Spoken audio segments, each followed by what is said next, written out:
சொல்கிறா இதுக்கூட இத்தனை வாட்டி ஃபோன் பண்ணிருக்க. டே மச்சான் 5 நிமிஷம் தான் இருக்குது. கரெக்டாக 12 மணிக்கு ப்ரப்போஸ் பண்ணால் ஓகே இல்லை? காலையிலேருந்து இதோட 12 வாட்டி கெட்டடா. அதெல்லாம் சொல்கிறா ஓகே சொல்லுவா. இப்போ மூடிட்டு போயிடா.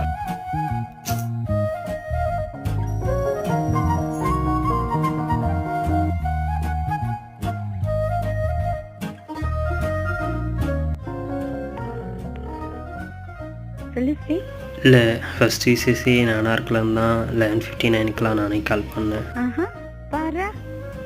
உன்கிட்ட ரொம்ப நாளாக ஒரு விஷயம் சொல்லணுன்னு. உங்கள் ஏர்டெல் மொபைலில் அவுட் கோயிங் சேவைகள் முடிவடைந்து விட்டது.